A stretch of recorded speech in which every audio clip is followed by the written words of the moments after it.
Assalamualaikum warahmatullahi wabarakatuh. Saya Norifah Hanani binti Kani yang bernombor matrik C17A028 ingin membentangkan projek pendidikan 1 yang bertajuk Kempen Kesedaran Kepupusan Hidupan Lia dalam kalangan kanak-kanak melalui buku ilustrasi.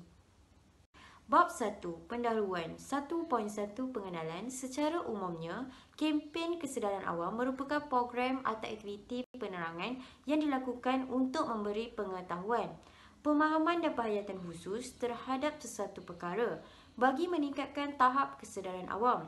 Menurut si Kamus Pelajar edisi kedua, telah mengatakan kempen adalah tindakan atau usaha yang dirancang untuk mempengaruhi pendapat umum supaya menyokong atau menentang sesuatu dasar. Selain itu, ilustrasi bermaksud gambar atau lukisan untuk menerangkan, untuk menghiasi sesuatu dalam buku, majalah dan sebagainya. Menurut Kamus Dewan edisi keempat pula, ia juga menerangkan sesuatu maklumat dengan memberikan ilustrasi. 1.2 iaitu latar belakang. Ramai tidak sedar bahawa Malaysia kini diancam masalah kepupusan serius pelbagai jenis hidupan liar. Di Malaysia, banyak spesies unik memandangkan hutan di Malaysia beriklimkan khatulistiwa dan mempunyai hutan yang tebal serta laut yang tidak terlalu dalam. Terdapat beberapa spesies binatang liar yang dikatakan sudah pupus dan tidak lagi ditemui di habitat asalnya di hutan simpan kekal maupun Taman Negara Malaysia, termasuk badan Jawa, burung merak, burung upik, gajah Borneo dan kucing batu. Berdasarkan statistik oleh Jabatan Perlindungan Hidupan Liar dan Taman Negara iaitu Perhilitan pada tahun 2018 mengatakan kematian hidupan liar dari tahun ke tahun menunjukkan peningkatan. 1.3 iaitu penyertaan masalah. Pengkaji mendapati ibu bapa ni kurang mendedahkan tentang kepupusan hidupan liar di Malaysia. Ibu bapa juga tidak mendorong anak-anak untuk menyertai aktiviti-aktiviti mengenai hidupan liar yang dianjurkan oleh pihak tertentu. Seterusnya, kebanyakan medium penyampaian kempen kesedaran kepada kanak-kanak tidak mencapai visual yang menarik dan tidak memberikan kefahaman kepada kanak-kanak. Seterusnya pula, pembelajaran dan pengajaran di sekolah mengenai hidupan liar kurang memberi pendedahan tentang kepupusan hidupan liar di Malaysia. Walaupun pelbagai program pendidikan alam sekitar, baik secara formal ataupun tidak formal, telah dilaksanakan di sekolah, namun keberkesanannya masih lagi belum mencapai matlamatnya.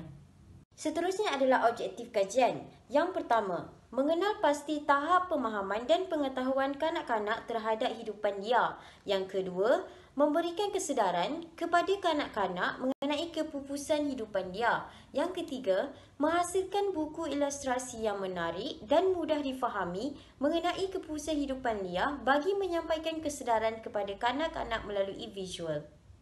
5 iaitu persoalan kajian. Yang pertama, sejauh manakah pemahaman dan pengetahuan kanak-kanak terhadap hidupan liar? Yang kedua, apakah dapat memberi kesedaran kepada kanak-kanak mengenai kepupusan hidupan liar? Yang ketiga, adakah penghasilan buku ilustrasi yang menarik dan mudah difahami mampu menyampaikan kesedaran dalam kalangan kanak-kanak melalui visual? Seterusnya adalah bab 2 iaitu tinjauan literatur. 2.1 iaitu pengenalan. Pengkaji menggunakan teknik dalam membentuk buku ilustrasi dalam kaedah penyampaian maklumat.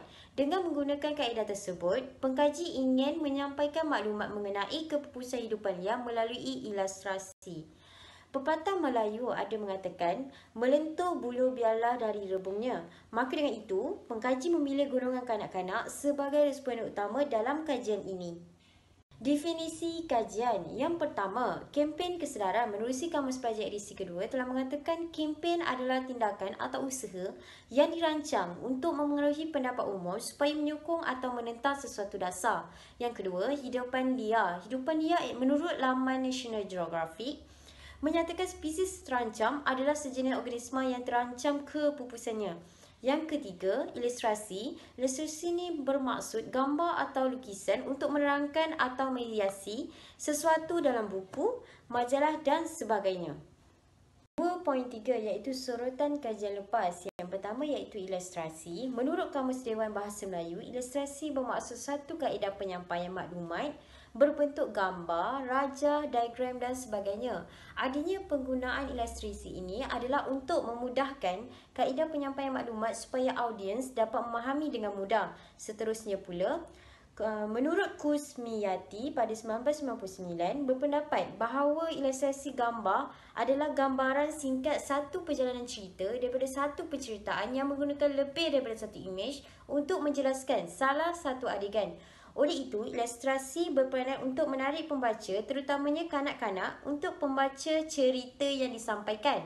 Menurut kajian Sid Spalding iaitu sarjana 2001, beliau menyimpulkan bahawa dalam proses belajar, kaedah yang paling menarik untuk proses belajar adalah melalui gambar-gambar.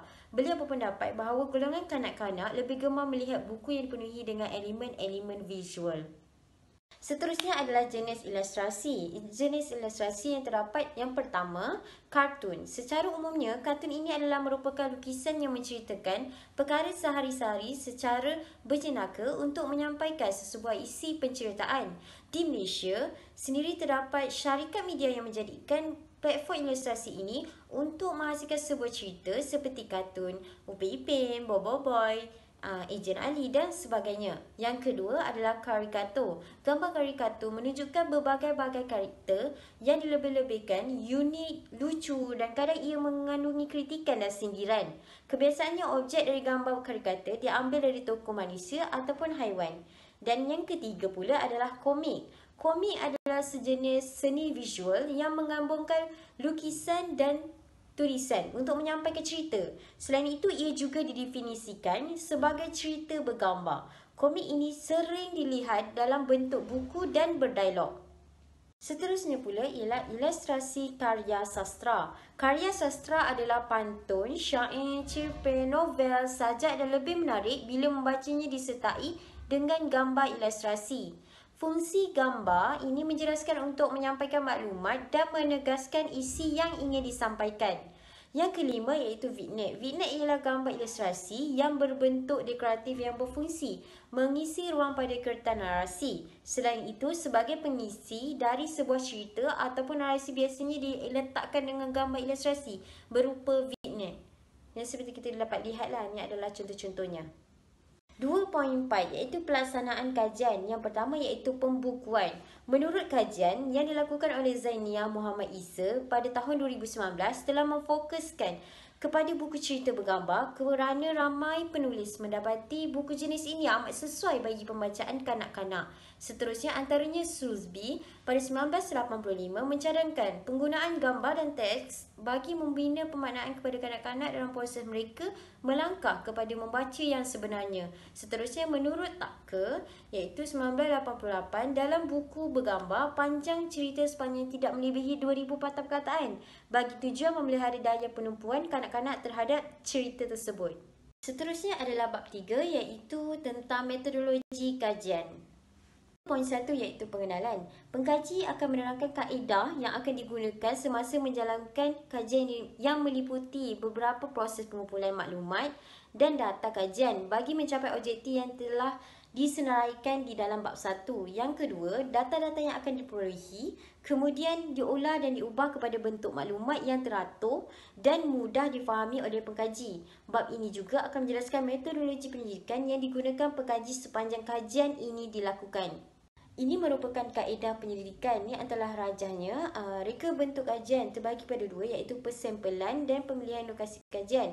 Bahawa persempelan terdiri pada soal selidik, manakala pemilihan lokasi kajian pula terdiri daripada tinjauan atau pemerhatian oleh pengkaji. Saja pembentangan mengenai projek penyelidikan 1. Sekian, terima kasih.